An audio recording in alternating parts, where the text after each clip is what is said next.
Welcome to the Old Time Radio Superman Show. From Boise, Idaho, this is your host, Adam Graham. If you have a comment, email it to me, adam@adamsweb.us, and be sure and rate the show on iTunes. Also, pick up your copy of Speed Trap. It's my latest superhero comedy novel featuring a great team-up as Powerhouse tries to rescue Major Speed.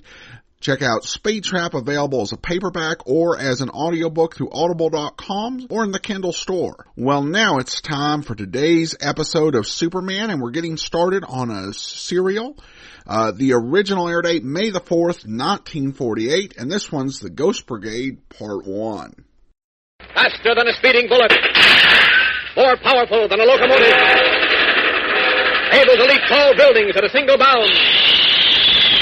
Look, up in the sky. It's a bird. It's a plane. It's Superman.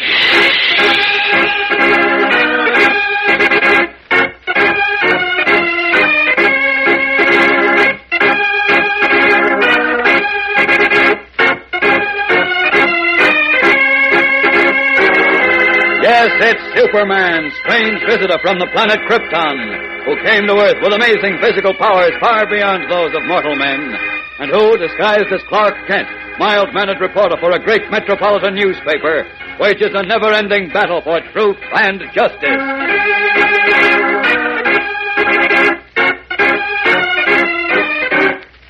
Today, Superman, in his guise of Clark Kent, mild-mannered reporter for the Daily Planet, is confronted with one of the weirdest mysteries of his adventurous career, as the city of Metropolis is attacked by the ghost of Captain Kidd. Aye, matey, and no man living can stop me. I'm after buried treasure, and I know where to find it. So avast there, you gimlet-eyed lovers. Clear the decks in the name of Captain Kidd.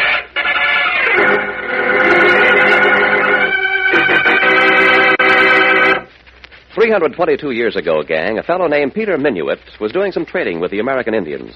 He was swapping beads for corn and money for blankets when the Indians, a little short on cash, offered to throw an island of theirs called Manhattan into the deal in return for $24.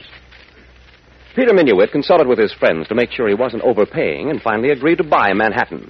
But he never dreamed that the pretty little island would someday grow into one of the greatest cities in the world, with monumental skyscrapers, subways, and stores, and that the empty fields would one day house millions of people and become headquarters for the United Nations. How could he know that what he had bought for $24 would develop into the tremendous metropolis of New York City, and that it would be the result of many people working side by side, all kinds of people? Yes, New York City, as we know it today, is the result of the work of the Dutch who first settled here, of the English and French who came not much later, of the Protestants, Catholics, and Jews who had fled to the New World to escape religious persecution. It was the work of the African Negroes who came in slavery but remained to build freedom. Italians, Hungarians, Swedes, Irish, Russians, Slovaks, Chinese. Millions and millions of people from the four corners of the world, of all colors and religions and nationalities, who came to Peter Minuit's little island. Yes, they all gave it their labor, their ideas, and their devotion, and they created a miracle. Yes, gang, all of these people, all of those various nationalities working together, transformed a grassy little island into New York City, capital of the world.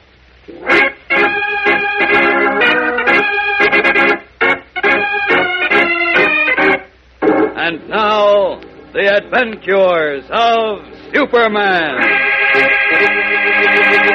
Beneath the sprawling city of Metropolis lies a vast network of dimly lit tunnels, through which gleaming steel rails extend web-like in all directions. Mile after mile of track carrying thundering electric trains crowded with people. This is the lifeline of a mighty city, the great Metropolis Subway.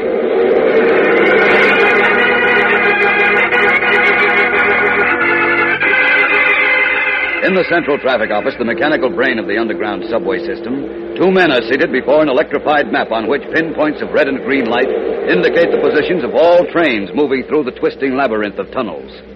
Below the map is a long row of switches, each marked with a number. To the left and right are plate glass windows looking out on the murky darkness of the underground city. Suddenly a train roars past the windows, its lights illuminating the faces of the two men. One of them reaches out and throws a switch. And as the last car disappears into the darkness, he slips off his high stool and stretches his cramped muscles. All clear now until 4:42 at 8:20. I'll go up and get a pot of coffee. Okay.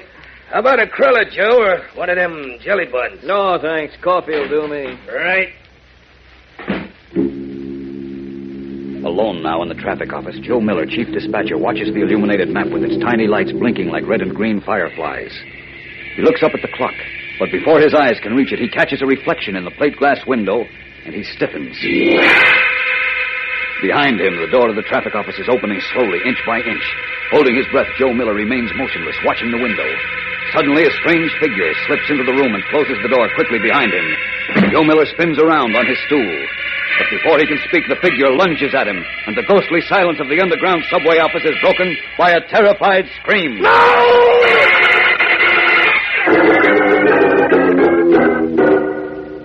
Now, Kent, don't stand there gawking at me. Henderson's at the hospital now. Go down and get the story. But, Chief, it's utterly fantastic. No, it is it? I suppose the entire breakdown of the Metropolis Subway system is fantastic. No, but... I suppose dozens of trains stalled in dark tunnels and thousands of people in panic is fantastic. Of course not, but Then stop talking so much and get down to the city hospital and get the story from that chief dispatcher. His name's Joe Miller. Okay, but... But, nothing but buts. Get that story and get it fast. I want it as the editor of the Planet, and I want it as mayor of Metropolis. Now go ahead.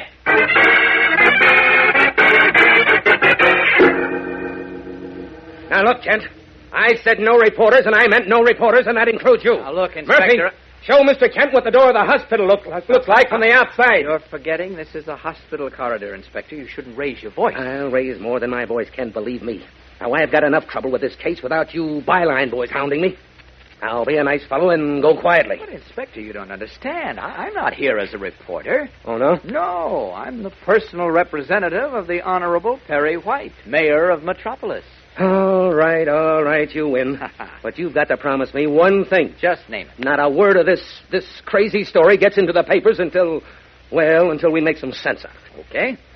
Where does it stand now? In the middle of nowhere. What? I'm waiting to talk to Miller. He got a bad slash on the arm, and the doctors are patching it up. How did he get the slash? From a cutlass, he says. A what?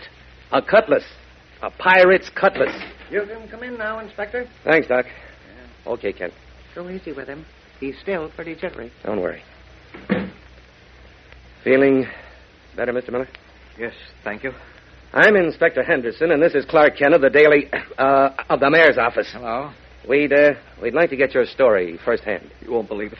Nobody believes it, but I swear it happened. I swear by everything I hold sacred, I saw him as clearly as I see you. Easy now, Mr. Miller. Don't get yourself excited. Somebody's got to believe me. Don't you understand? Somebody's got to, or else I'll go out of my mind. I'll believe anything you tell me, Mr. Miller. You will? Mm-hmm. You will, really? Yes, I will. All right. I'll tell you just what happened. Remember, you promised to believe me. That's right. Well, I was alone in the traffic office. Dan, that's Dan O'Keefe, had gone up to get a pot of coffee. Uh-huh. I happened to look out the window, and I saw the door opening behind me. Before I could turn around, someone slipped into the office and closed the door after it. Well, the back of the office is kind of dark, but my eyes are sharp, and I could see that him standing there looking at me. And who was it? Well, I'm coming to that. Mm-hmm. He was about your height. He was built bigger. He was wearing boots and leather breeches and had a bright red sash around his waist. His coat was black. Yeah, black. And it was fitted tight. And on his head, he wore a big three-cornered hat. On the front of it, there was a skull and crossbones. Go ahead, Mr. Miller. You think I'm crazy? You think I'm making all this up? Well, I didn't make up this cut in my arm. No, of course not. What happened after you turned around to face him? Well, he had kind of a sword in his hand, a curved sword. He waved it over his head, and he came at me yelling, "Nobody can stop Captain Kidd." Well, I tried to get out of the way, but I couldn't. I felt the edge of the sword cutting into my arm, and that's all I remember until I woke up in the ambulance, and they were bringing me to the hospital. Who found him, Inspector? O'Keefe, when he came back with the coffee. Uh-huh. Miller was on the floor, bleeding like a stuck pig. And all the switches were messed up. Fortunately, whoever did this pulled the power switch and stalled every subway train throughout the city. Otherwise, there would have been head-on collisions. Now, Hold it, Inspector. Someone at the door. Inspector in there, Mr. Kent? Uh-huh. What is it, Murphy? Well, this envelope came over from headquarters. Dolan brought it over, and he said to tell you they found it on the floor of the traffic office down in the subway. Found what? What's in the envelope, I guess. Looks like a medal. May I see it, Inspector? Thanks. What is it, Kent? What the... Why, this is incredible. What's incredible? This. It's a Spanish gold coin dated 1745, when Captain Kidd, the pirate chief, was alive.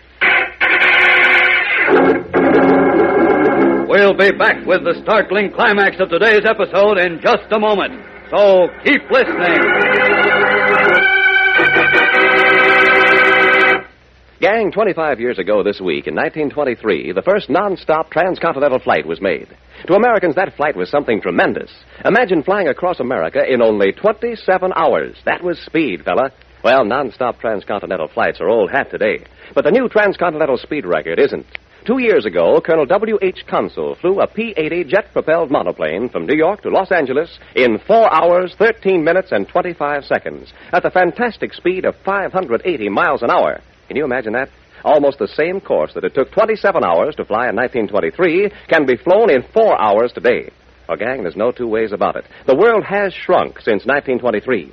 It takes so much less time to get from one end of the earth to another that it's almost as if the distances were really smaller.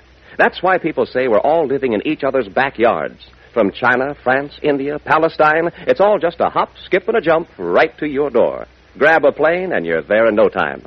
Now, we all know that to keep peace in our own backyard, we've got to stay on good terms with our neighbors. Who likes angry hollering over the fence? Nobody.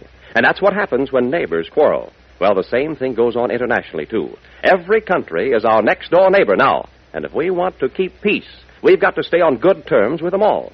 Neighbors can be awful pains in the neck if they're always squabbling, but swell fun if they're real friends. So let's do all we can to preserve peace among the people of the world.